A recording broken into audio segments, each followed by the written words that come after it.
pemimpin setempat, seterusnya tuan-tuan, puan-puan, hadirin, hadirat, muslimin, muslimat yang dirahmati Allah sekalian. Alhamdulillah, setinggi kesyukuran kita panjatkan kehadirat Allah Subhanahu wa taala. Kerana pada malam ini sekali lagi diizinkan Allah kita berada di dalam masjid yang mulia ini, sama-sama kita membaca daripada kitab yang ada di hadapan kita ni. Mudah-mudahan kehadiran kita membawa keberkatan dalam kehidupan kita dan dapat kita meneruskan kehidupan seperti mana yang dikehendaki oleh Allah dan Rasul, dan dapat kita menjalankan kerja-kerja yang diperintahkan oleh Allah kepada kita dan meninggalkan perkara-perkara yang dilarang olehnya, sehingga kita kembali nanti kepadanya dalam keadaan yang terbaik, akidah yang betul, ibadah yang cukup dan akhlak yang baik. Mudah-mudahan selamat dan bahagia kita dalam kehidupan di dunia dan juga kehidupan di akhirat nanti, insya-Allah. Baik, muka surat berapa tuan-tuan? Berapa? 95. Muka surat 95. Jangan dah pandai benar dekat Perak kena dia. Baik. Mana dia? La yu'minu ahadukum. Ya. Okey. Tajuknya ialah, tajuk besarnya beriman kepada Nabi Muhammad sallallahu alaihi wasallam. Nah, itu tajuk apanya, tajuk subtitlenya ataupun subtopiknya. Tajuk besarnya beriman kepada Rasul-Rasul. Jadi yang kecilnya beriman kepada Nabi Muhammad sallallahu alaihi wasallam. Itu ada beberapa perkara yang mesti kita miliki kalau kita mengaku kita beriman dengan Nabi Muhammad. Yang pertama, wajib kita beriman bahawa Muhammad itu namanya Muhammad bin Abdullah. Dia adalah Nabi dan Rasul, seorang hamba pilihan Allah. Itu yang pertama. Yang kedua, kita kena beriman bahawa Nabi Muhammad itu adalah Nabi yang terakhir. Tak ada lagi lepas itu, ya. Mana tahu kan bulan depan datang satu orang dari kampung tu, dia ngabur ke sini, katanya teman ni dah lantik jadi Nabi. Apa buat? Apa buat? Halau balik, pergi kembali ke kampung, ya. Kerana lepas Nabi Muhammad tak ada lagi Nabi, ya. Itu yang ketiga. Yang kedua, yang ketiga, wajib kita beramal wajib kita beriman bahawa Nabi Muhammad adalah ketua orang-orang yang bertakwa. Orang yang paling bertakwa ialah Nabi Muhammad sallallahu alaihi wasallam. Yang keempat, sudah kita baca juga. Malam ni kita baca yang kelima. Wajib kita beriman bahawa Rasulullah sallallahu alaihi wasallam adalah kekasih Tuhan. Baginda mendapat setinggi-tinggi martabat kasih sayang Allah yang dinamakan khullah, khullah ataupun habibullah. Dalam bahasa Arab sebagaimana sabda Rasulullah sallallahu alaihi wasallam, "Lau kuntu muttahizan khalila la takhadtu Aba Bakri khalila walakinnahu akhi wa sahibi wa qadid khazallahu azza wa jalla sahibakum khalila." Sekiranya aku hendak memilih Khalil itu artinya orang yang sangat dikasihi. Macam Nabi Ibrahim, apa gelaran Nabi Ibrahim? Khalilullah, orang yang sangat dikasihi oleh Allah. Nabi Muhammad apa gelarnya? Habibullah, kekasih Allah. Jadi kata Nabi, kalau sekiranya aku nak memilih Khalil, orang yang sangat dikasihi oleh Allah, atau orang yang sangat aku kasihi, sudah tentu aku akan memilih Abu Bakar sebagai Khalil, kerana Nabi sangat kasihkan Abu Bakar. Abu Bakar pun sangat kasih kepada Nabi, sehingga sanggup mengorbankan dirinya untuk menyelamatkan Nabi. Ingat peristiwa ketika hijrah, ya, Nabi dan Abu Bakar bersembunyi di dalam sebuah gua, ya. Lalu Nabi letih tertidur, tertidur atas riba Abu Bakar. Atas riba tidurnya, atas riba kawan. Kita tak pernah tidur atas riba kawan, ya. Atas riba isteri pun tak pernah tidur. Ada pernah tidur atas riba isteri? Ada, iya ke? Ya. Ini atas ribu Abu Bakar dia tidur. Tengah tidur tu dinampak oleh Abu Bakar seekor ular tengah nak muncul keluar dari lubang, nak matuk Nabi. Datang Abu Bakar tutup lubang tu dengan jarinya. Lalu jarinya dipatuk oleh ular. Ular tu matuk jarinya. Ya. Tak ada murid dalam situ je letaknya sampai ke siang. Bila bangun Nabi di pagi tu, didapatinya tangan Abu Bakar dah hitam. Kenapa? Kena bisa ular tu. Bila ditanya, apa kena jari kamu wahai Abu Bakar? Jawab Abu Bakar, ni ular malam tadi nak matuk kamu. Aku tutup lubang tu. Lalu tak dapat dia matuk kamu katanya. Nanti Nabi terus ludah pada jari, ibu jari Abu Bakar. Kejap itu juga baik. Itu di antara mukjizat Nabi Muhammad sallallahu alaihi wasallam. Tengok dia berkorban untuk Nabi. Biar aku mati tak apa, asalkan Nabi jangan apa-apa. Jadi sebab itu dia sangat dikasihi oleh Nabi Muhammad kepada dia. Jadi kalau aku nak pilih kekasih, saya Abu Bakar orang yang aku pilih, kata Nabi. Akan tetapi ia adalah saudaraku dan kawanku, dan sesungguhnya Allah telah memilih sahabat kamu, yakni Abu Bakar As-Siddiq sebagai khalilnya. Allah dah pilih. Itu yang keempat ya.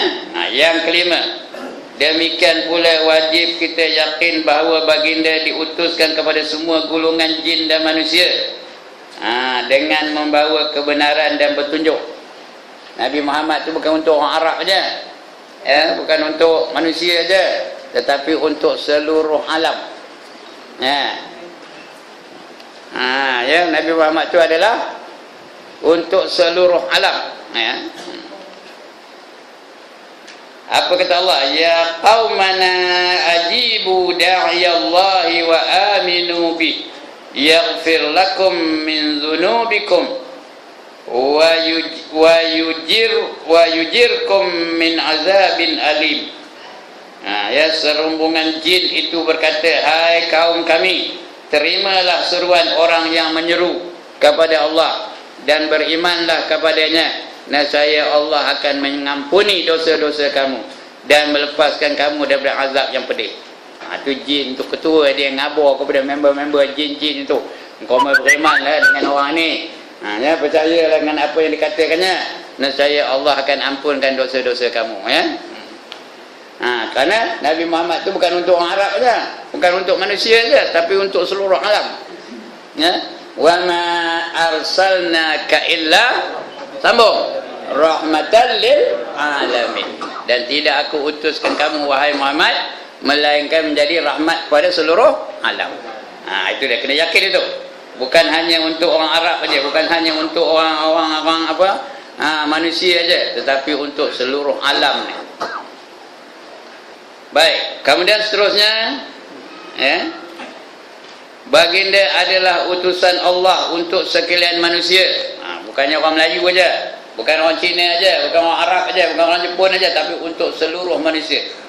Asal nama manusia, semuanya patut beriman dengan Nabi Muhammad sallallahu alaihi wasallam. Asal namanya manusia, tak kira lah siapa dia, orang Jepun ke, orang Negro ke, orang India ke, orang Cina ke, orang Vietnam ke, orang Kemboja ke, orang Bangla ke, mesti beriman dengan Nabi Muhammad sallallahu alaihi wasallam. Untuk seluruh manusia, bukan untuk satu-satu bangsa, bukan untuk satu-satu kaum. Buktinya ialah firman Allah Ta'ala, wa ma arsalnaka illa kafatan linnas basyiran wa nadhira. Dan kami tidak mengutuskan kau wahai Muhammad melainkan untuk sekalian manusia, illa kafatan linnas, seluruh manusia keseluruhannya.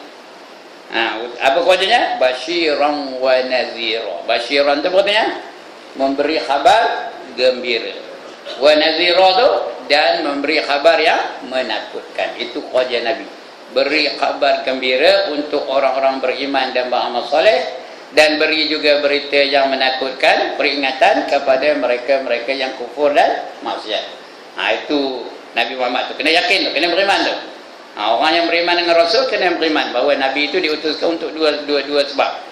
menyeru manusia atau memberi berita gembira kepada manusia yang beriman dan beramal saleh, dan memberi berita yang menakutkan kepada mereka yang kufur dan maksiat. Itu kodenya. Nah, basyiran wa nazira. Banyak ayat-ayat Quran yang menyebut basyira, ya. Wa basyiril ladzina amanu wa amilus solihat anna lahum sambung jannatin tajri min tahtihal anhar. Berilah berita gembira kepada orang-orang beriman dan beramal soleh bahawa bagi mereka itu syurga yang mengalir di bawahnya beberapa sungai. Itu berita gembira, ya. Dan ada juga berita yang menakutkan. Wallazina kafaru wa kazzabu biayatina ulaika ashabun nar. Sambung lagi. Hum fiha khalidun. Ya. Dan mereka-mereka yang kufur dan mendustakan ayat-ayat kami, mereka itulah yang menjadi penghuni-penghuni neraka. Hum fiha khalidun. Mereka di dalamnya kekal selama-lamanya. Forever and ever and ever and ever and ever and ever and ever. Tak habis-habis. Ya. Itu berita yang menakutkan. Jadi Nabi Muhammad itulah tugasnya. Menyeru manusia supaya menyembah Allah dan jangan mensyirikkan Allah. Semua nabi-nabi itulah dia putusan atau itu dia message yang disampaikan kepada umat manusia. An-ni'budullah lagi wajtanibut taghut. Itu dia message-nya. Hendaklah kamu menyembah Allah dan jauhilah daripada taghut. Dia. Jadi semua nabi-nabi seperti itu, ya. Lagi firman Allah, qul ya ayyuhan nasu inni rasulullah ilaikum jami'a.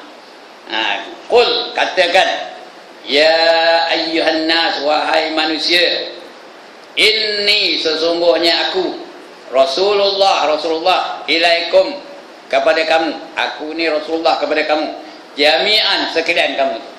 Aku ni lah Rasulullah untuk sekalian kamu, untuk sekalian manusia. Ya ayuhan nas, ya ayuhan nas, wahai manusia. Tak kira lah kamu siapa, kamu Cina ke, kamu Melayu ke, kamu India ke, kamu Jepun ke, kamu Vietnam ke, kamu Negro ke, asalkan nama manusia. Ya, ini sesungguhnya aku ini Rasulullah ilaikum, kepada kamu. Jami'ah, dan sekalian kamu tu mesti mengaku aku ni sebagai Rasulullah sallallahu alaihi wasallam. Ini dia. Mesej yang ini nak disampaikan kepada seluruh manusia. Itu dia. Dan lagi banyak pula dalilnya ni.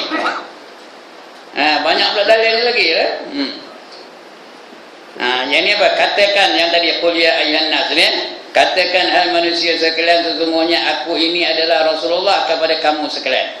Dan lagi firman-Nya, Tabarakalladzi nazzalal furqan ala abdihi liyakuna lil alamin. Artinya maha berkat Tuhan. Tabarakalladzi, maha berkat Allah itu. Allazi, dia. Dia itu Tuhan lah.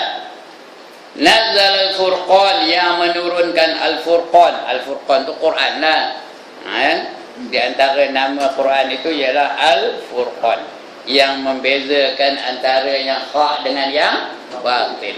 Itu furqan. Sebab Umar itu Umar Al-Faruq. Umar yang membezakan yang hak dengan yang batil. Quran itu pun dipanggil Al-Furqan. Juga Taurat kadang-kadang dipanggil juga Al-Furqan. Nazal Al-Furqan ala abdi, ke atas hamba-hambanya. Ke atas hambanya. Liyakuna lil alamin. Supaya menjadi pembawa berita gembira dan pembawa berita ancam kepada sekalian alam. Bukan untuk manusia aja, sekalian alam ni. Itu kena beriman ni. Bila kita mengucap kalimah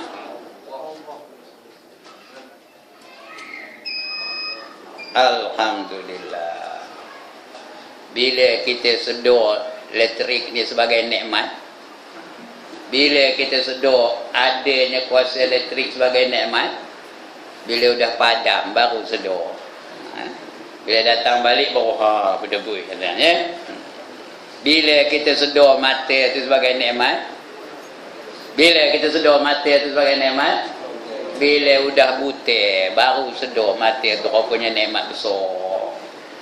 Bila kita sedar telinga itu sebagai nikmat besar, bila udah labang, tahu ke labang?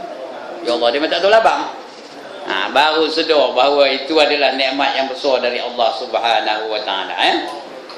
Tu apalah tuan-tuan dan puan-puan, bila sedar rambut tu adalah nikmat, bila kita sedar rambut tu sebagai nikmat, bila udah botak baru sedar jenuh mencari minyak sapi, melumur kepala, haram maunya tumbuh.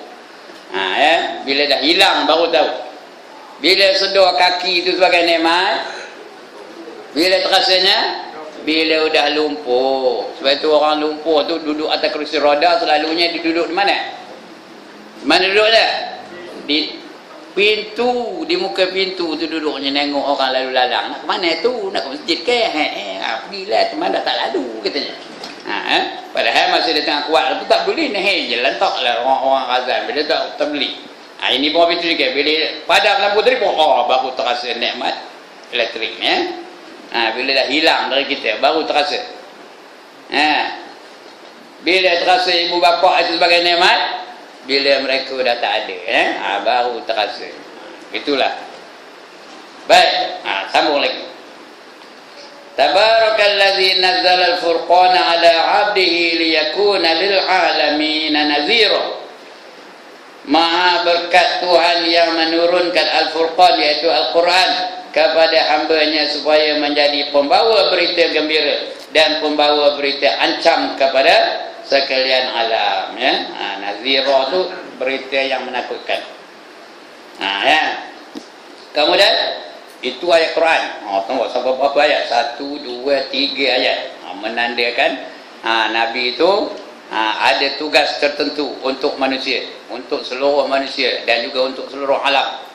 Kemudian tak cukup dengan ayat Quran, ditambah pula lagi dengan hadis Nabi sallallahu alaihi wasallam nak menguatkan lagi hujah tu.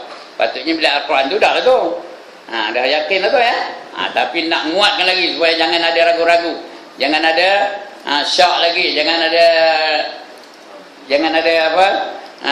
Rasa-rasa hati yang tak apa setuju. Diberikan pula hadis Nabi pula tu. Apa hadisnya? Fuddiltu 'alal anbiya'i bi sittin. Uqtitu jawami'al kalimi wa nusirtu birru'bi wa ukhirta liyal ghanaim wa ju'ilat liyal ardu tahura wa masjidan wa arsiltu ilal khalqi kafatan wa khatima biyan nabiyyun. Diutamakan aku daripada nabi-nabi yang dahulu 6 perkara.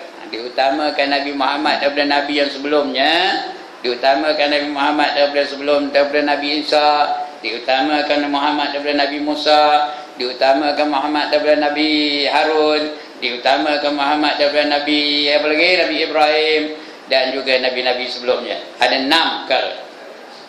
Yang pertama diberi kepada aku Jawami Al-Kalim. Jawami Al-Kalim artinya kata-kata yang ringkas tetapi padat.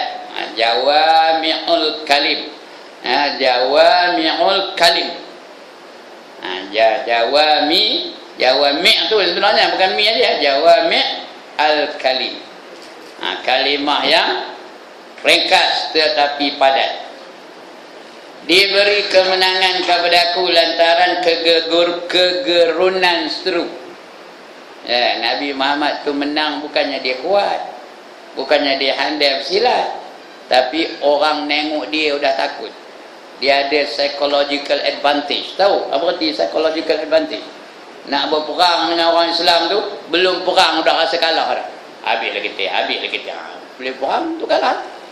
Itu sebab Nabi Muhammad dengan para sahabat dalam perang Badar, mereka ada berapa orang? 313 orang. Melawan tentera kufar berapa? 10 1000 lebih, tapi boleh menang 313 orang tu. Kenapa? Dia sudah ada psychological advantage. Macam kita juga lah melawan badminton. Saya lawan dengan Lee Chong Wei, macam mana agak? Belum lawan dah kalah dah. Kosong lah aku ni, kosong lah. Bila lawan betul lah kosong. Langsung nak mukul apa tak tahu.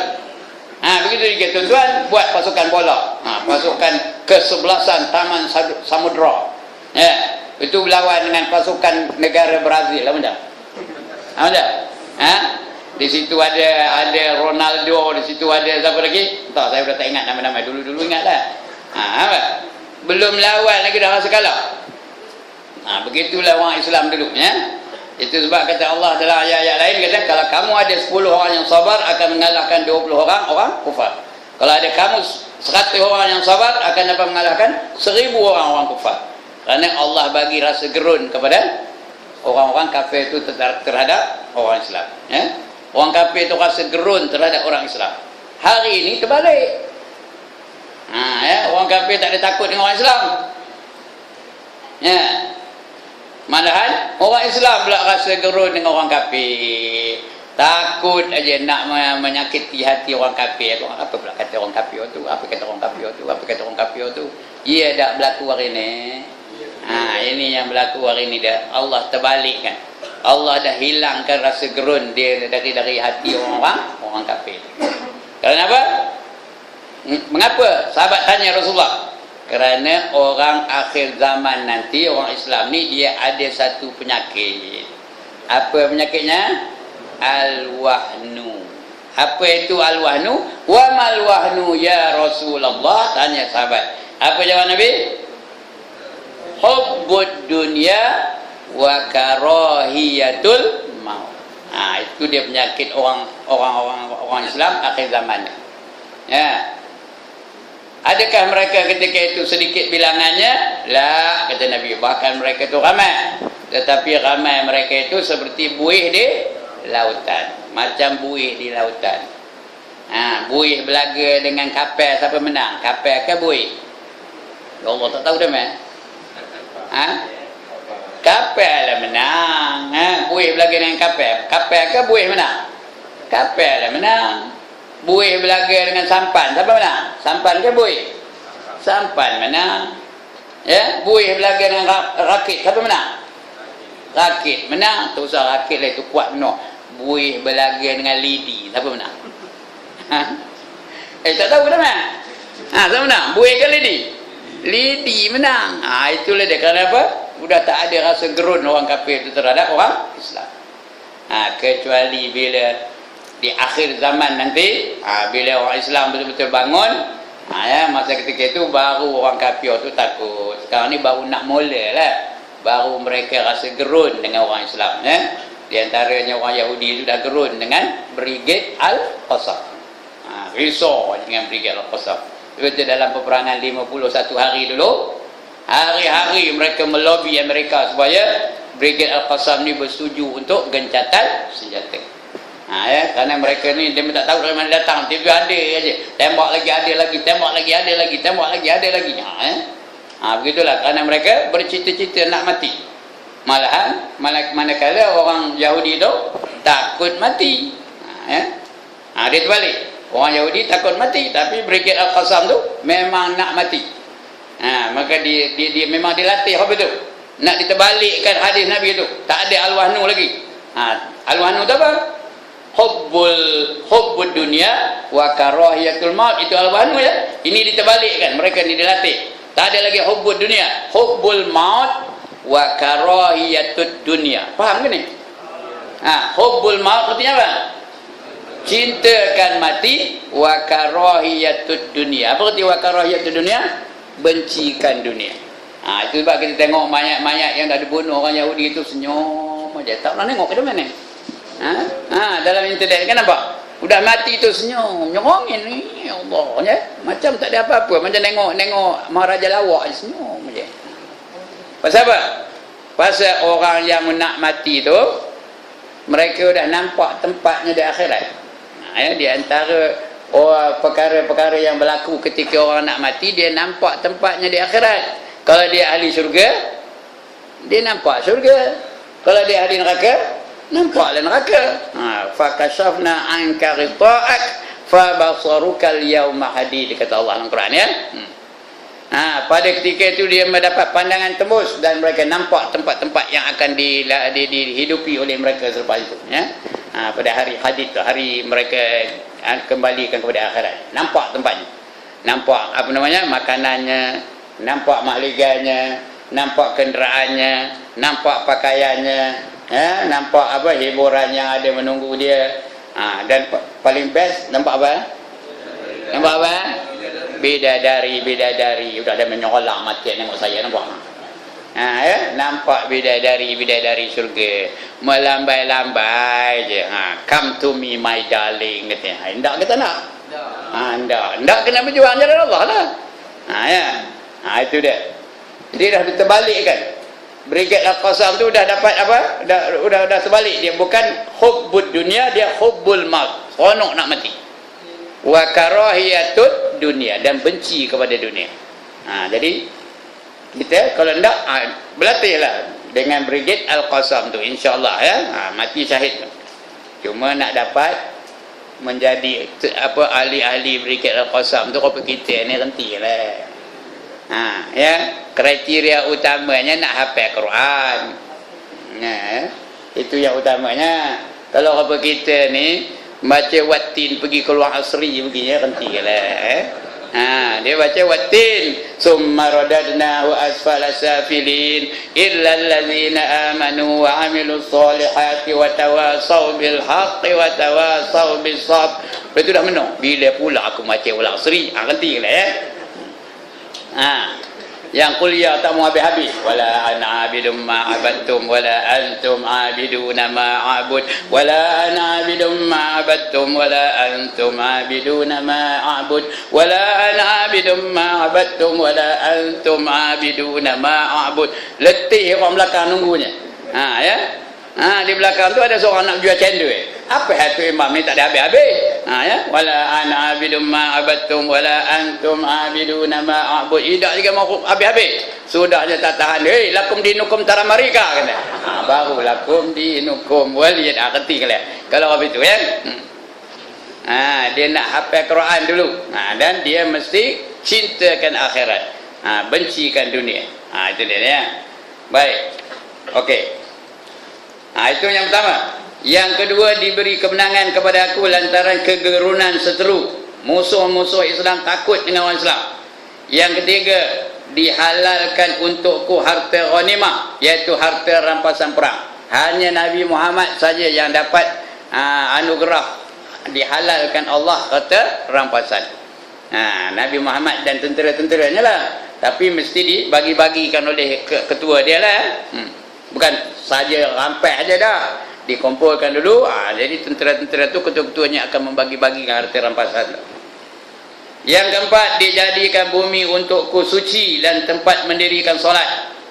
Ya, bumi ni suci, tanah ni suci. Kita boleh semayang di mana saja, atas tanah, atas pasir, atas padang boleh semayang, kecuali kita nampak najis. Kalau nampak najis, janganlah semayang atas najis tu. Kalau tidak, dia dikira suci. Tanah ni suci bagi orang-orang umat Muhammad sallallahu alaihi wasallam. Yang kelima, diutuskan aku untuk sekalian makhluk. Tadi dah saya khabar tadi Nabi Muhammad tu bukan saja untuk manusia, bukan saja untuk orang Arab, tetapi untuk seluruh alam ini. Makhluk tu alam lah. Alam ni dipanggil makhluk pun dia, dipanggil mungkin pun dia, dipanggil harus pun dia. Itu semua alam lah. Selain daripada Allah, itu semuanya makhluk.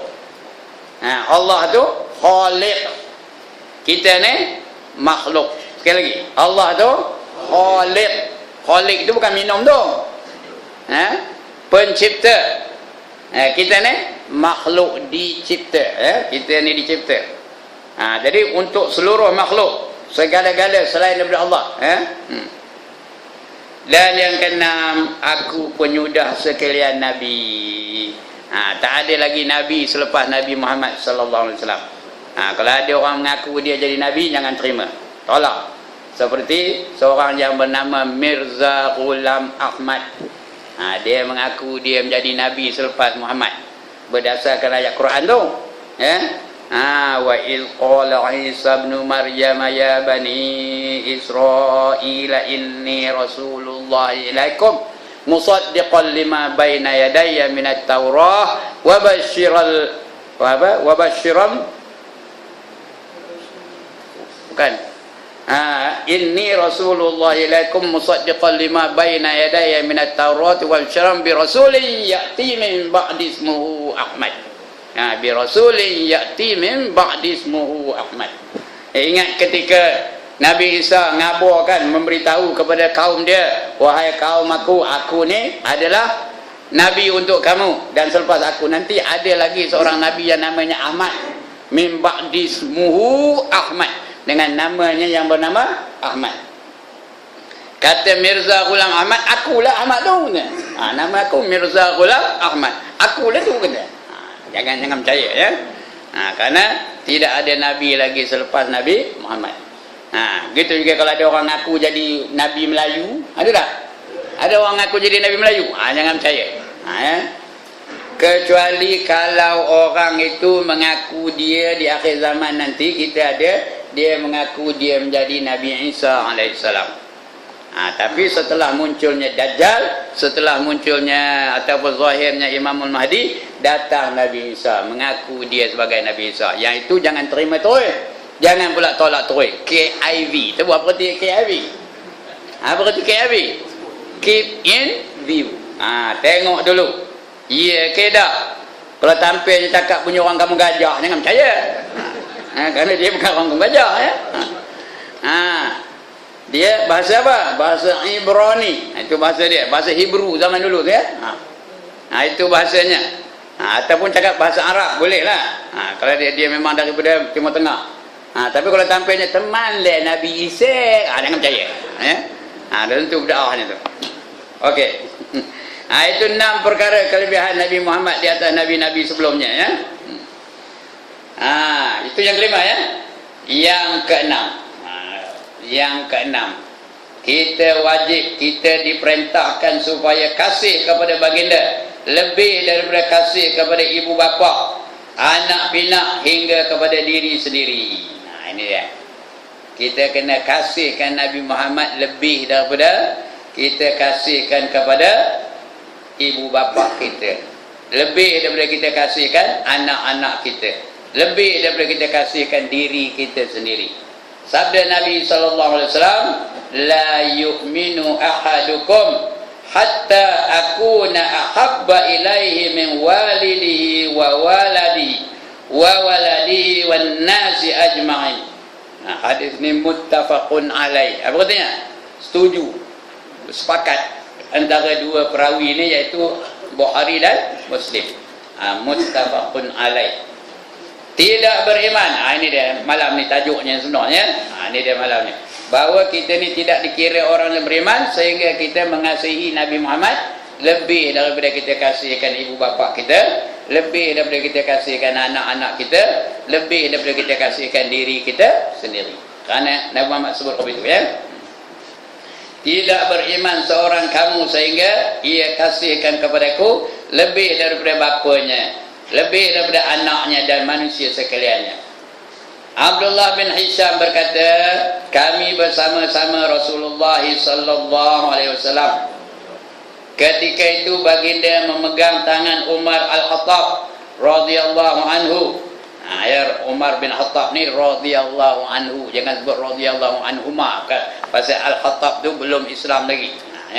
Dia seorang je, radhiyallahu anhu. Mudah-mudahan Allah redha dengannya. Tapi kalau Ibnu Umar, Abdullah bin Umar radhiyallahu anhuma. Kalau Ibnu Abbas radhiyallahu anhuma juga. Mudah-mudahan Allah redha dengan Abdullah, Allah redha juga dengan Abbas. Abdullah bin Abbas begitu juga Ibnu Mas'ud, Abdullah bin Mas'ud radhiyallahu anhuma. Dua orang ya. Tapi Umar bin Khattab radhiyallahu anhu dia seorang dia. Baik, kerana Al-Khattab tu belum Islam lagi. Maka Umar berkata kepada baginda, ya Rasulullah, saya kasih kepada engkau lebih daripada segala-gala selain daripada diriku sendiri. Kata Umar, aku kasihkan kamu ya Muhammad lebih daripada segala-gala yang lain. Kecuali diri aku sendiri. Diri aku tak adalah, aku lebih kasihkan diri aku daripada kamu, kata di Umar. Apa jawab Rasulullah? Baginda membalas, demi Tuhan yang diriku di tangannya, tidak sempurna iman engkau sehingga engkau kasih kepadaku lebih daripada diri engkau sendiri. Rasulullah khabar pada Umar, tak sempurna iman kamu sehingga kamu kasihkan aku lebih daripada kamu kasihkan diri kamu sendiri. Dengar itu, Umar pun berkata, aku kasih kepada engkau lebih daripada diriku sendiri. Lalu baginda membalas, sekarang sempurnalah iman engkau wahai Umar. Kita ada kau itu, lebih kasihkan Nabi, kasihkan Nabi lebih daripada kita kasihkan diri kita sendiri. Kalau ada, maknanya sempurnalah iman. Kalau tidak, bukan tak beriman, tidak sempurna. Beriman tu beriman, tapi tidak sempurna iman. Bukan saya ngabar ni, Nabi ngabar tu, ya. Itu yang keenam, ya. Apa dia yang keenam tadi? Kita kena kasihkan Nabi lebih daripada kita kasihkan ibu bapa kita, lebih daripada kita kasihkan anak-anak kita, dan lebih daripada kita kasihkan diri kita sendiri. Itu yang keenam. Yang ketujuh, wajib kita beriman bahawa Allah telah membantu Nabi Muhammad dengan mukjizat-mukjizat. Mukjizat-mukjizat yang membuktikan kebenaran baginda pada tiap-tiap ajaran yang dibawanya. Al-Quranul Karim adalah mukjizat baginda yang paling terang, yang mencabar manusia hingga ternyata mereka tidak kuasa mengubah seperti Al-Quran kesemuanya atau sebahagian daripadanya. Kita kena yakin, kena percaya, kena beriktikad betul-betul bahawa Nabi Muhammad tu Allah anugerahkan dengan mukjizat. Apa arti mukjizat? Perkara yang luar biasa yang Allah anugerahkan kepada rasul-rasul, itu namanya mukjizat. Semua rasul-rasul tu Allah, bukanlah semua, hampir semua rasul-rasul tu Allah bagi mukjizat. Tapi yang paling banyak mukjizat ialah Nabi Muhammad sallallahu alaihi wasallam. Benda luar biasa. Benda luar biasa ni tuan-tuan dan puan-puan ada 5. Dah saya kabar ke sini dah, entah saya dah lupa. Ada 5 benda luar biasa. Yang pertama mukjizat, iaitu yang diberi kepada rasul-rasul. Izin dengan redha. Allah izin dan Allah redha. Itu namanya mukjizat. Seperti Nabi Muhammad banyak mukjizatnya. Berbulan terbelah 2. Lagi apa lagi? Susu yang sedikit boleh menampung 40 orang sahabat. Air keluar dari jari-jari Nabi yang boleh mereka mengambil air semayang daripada air yang keluar daripada jari Nabi itu. Itu semua namanya mukjizat. Pokok korma boleh berjalan. Tahu pokok korma? Tahu pokok korma? Banyo. Tahu banyo? Ya Allah, dia bukan orang Perak kan? Banyo tahu? Pokok korma yang dah kering, dah mati. Dia boleh berjalan. Datang seorang Yahudi. Bukan Yahudi, seorang Arab Badui. Ngabur kepada Muhammad. Kamu mengaku kamu Rasul ya? Ya, kata Nabi Muhammad. Kalau betul kamu Rasul, tunjuk kepada aku satu mukjizat supaya aku yakin betul kamu ni Rasul. Kata Nabi, kamu nak tengok apa? Itu tengok ada banyo tu. Pokok tamar yang dah jadi banyo. Tahu banyo? Sudah kering, dah mati. Sudah tak bergerak lagi dah. Dah jadi tunggu aja. Suruh dia datang nampak kamu, katanya. Suruh pokok tu datang dapatkan kamu, kata di Arab Badui itu. Kata Nabi, kalau aku nyuruhnya, kamu kata aku sihir. Kamu pergi pada pokok tu, kabur pada dia, Muhammad panggil kamu, katanya. Orang Arab Badui tu pun kabur. Wahai banyo. Tak ada yang kabur banyo tu, saya tu ya. Wahai banyo, Muhammad manggil kamu, katanya. Kejap-kejap itu banyo tu bergerak pada anunya, batangnya bergerak. Keluar dari akornya, berjalan menuju kepada Nabi Muhammad. Nabi Muhammad pun ngabur pada, nanya pada Arab Badui itu, apa nak lagi? Kamu nak tengok apa lagi? Kata, kafar, kata di Arab Badui itu. Apa itu kafar? Kelas agama fardu ain ya. Apa kafar? Cukup, udah, aku dah percaya benar tu kata ya. Terus dia melutut, dia mengucap 2 kalimah syahadah. Ya, Arab Badui tu. Arab Badui ni Arab yang kasar, yang tidak ada tamadun. Itu namanya Badui zaman itu ya. Lawannya Hadari. Lawan Badui itu Hadari ya. Ini Arab Badui. Dia memang tak ada tamadun ketika itu. Jalan pakai kaki ayam ni ke sana kemari. Kasar je pun. Cukup dah. Terus dia melutut dan mengucap 2 kalimah syahadah. Lepas itu dia minta izin nak sujud pada Nabi. Izinkan saya sujud padamu ya Rasulullah. Kata dia percaya Nabi itu Rasul. Kata Nabi, mana boleh manusia sujud dengan manusia? Tak boleh, kata Nabi. Manusia tak boleh sujud dengan manusia. Manusia hanya boleh sujud dengan Allah Ta'ala saja. Kalaulah boleh manusia sujud dengan manusia, dengar orang dalam tu. Kalaulah manusia boleh sujud dengan manusia, kata Nabi ni jangan nyolong mati dengan saya. Nescaya aku perintahkan semua isteri-isteri supaya sujud kepada suami-suami mereka. Mujur tak boleh. Kalau boleh entahlah ya. Kalau boleh, terima sujud. Lepas ni balik ya. Pasal tak boleh jangan lepas ni nyuruh dia bersujud, tak boleh. Kerana manusia tak boleh sujud kepada manusia. Ini boleh dapat ni. Di mana nak dapat cerita ni? Dalam satu kitab namanya Muhimmah. Sini ada baca tak kitab Muhimmah? Ada. Cuma dia tak perasan aja. Ada baca tak Muhimmah? Perempuan ada baca tak? Ada ya. Ada dalam kitab itu. Iaitu itu namanya mukjizat, perkara yang luar biasa yang Allah anugerahkan kepada rasul-rasul. Seperti Nabi Musa, mukjizatnya banyak juga ya. Baling tongkat jadi apa?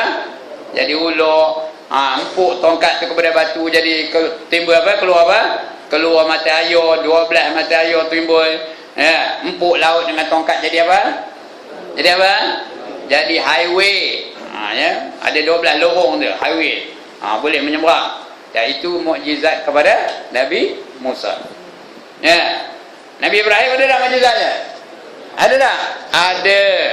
Dibakar tak ada angui. Itu di antara mukjizat Nabi Ibrahim. Dia masuk dalam api, Allah perintahkan api itu jadi sejuk.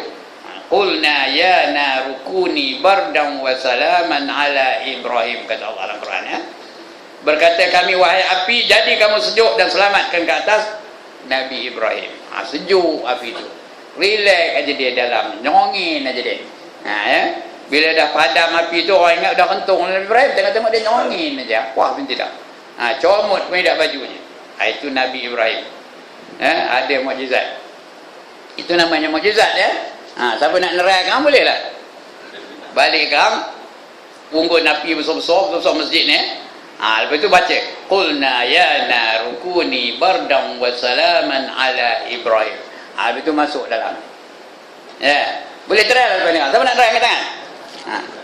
Tapi sebelum try tu saya nak ingatkan dulu. Akidahnya mesti nak macam akidah Nabi Ibrahim.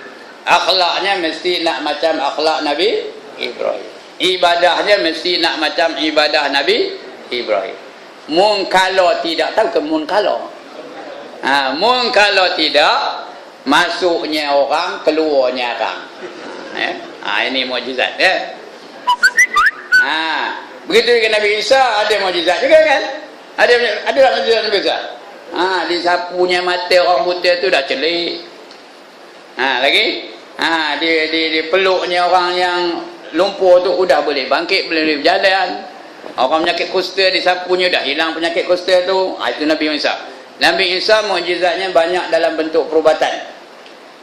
Nabi Musa banyak dalam bentuk sihir. Yang betul-betul menyeluruh Nabi Muhammad sallallahu alaihi wasallam. Itu nama mukjizat. Yang kedua dipanggil irhas. Alif ra ha alif sad, irhas. Irhas iaitu dianugerahkan Allah kepada rasul-rasul sebelum mereka dilantik menjadi rasul. Sebelum dilantik menjadi rasul, mereka ada juga keistimewaannya. Itu keistimewaan itu dipanggil irhas. Macam Nabi Muhammad sebelum dilantik jadi rasul, dia tahu apa yang tersimpan dalam rumah orang. Kalau dia gula tempoyak, dia tahu gula tempoyak rumah kamu tu bila nak keluarnya, kata dia tahu, ya. Dia tahu apa yang tersimpan dalam gerobok orang, dalam amari orang, dia tahu. Itu namanya apa? Irhas. Yang ketiga namanya karamah.